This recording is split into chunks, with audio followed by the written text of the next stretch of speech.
Got dreams of being a professional podcaster, but have no idea what you're doing? This is impossible. That's about to change. A new kind of school. Welcome to the Pod School Podcast. Hello, welcome to the show. Today's tip is going to be very quick because I'm going to just focus on one very small but very important thing. I get a lot of emails from people wanting to repurpose content that they already have potentially on a blog, or the other day I got an email from someone who had some lesson plans they wanted to transform into a podcast.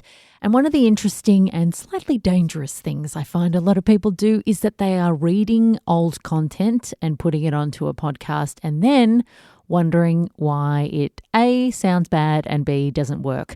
So I wanted to just dedicate an entire episode of the show to this piece of advice.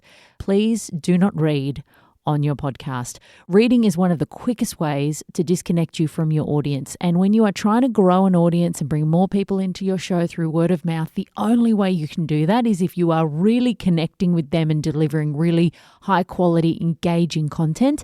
And there is just nothing engaging about listening to somebody read. When you are reading, you are focused on the page and not on your listener.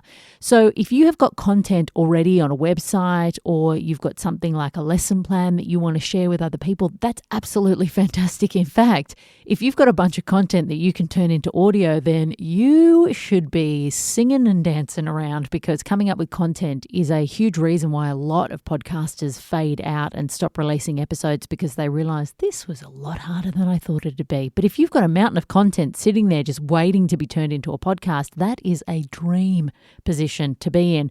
But you do want to make sure that the content that works for you in another medium works well in audio. So the only way to do that is to actually prepare and present it in a different way. That doesn't need to be super involved. If you've got a blog post and you are sharing your expertise on that blog post, you have all of that knowledge in your head already. You just need to present it to people naturally. So turn that blog post into just a bullet point list that gives you the inspiration as you're reading through that bullet point list to just tell people what you know as you go through. So have a bit of a structure when you're going into your record, but don't sit down and write down everything word for word. If this is stuff that you are teaching, you know this stuff inside out. All you need is something to inspire you to deliver it in a really engaging way, and that is as complex often as a bullet point list. So don't make the mistake of thinking that a podcast is just an audio version of content that exists somewhere else. Reading is not engaging in a podcast, but don't feel like having to turn the content that you already have into audio content is a huge ask, because it really isn't. It just means that you need to think about talking to your audience rather than talking to a page. And that really just takes a few tweaks, and you will be much more likely to grow an audience for your content rather than having somebody tune in and go, boring. Never what you want from people listening to your podcast.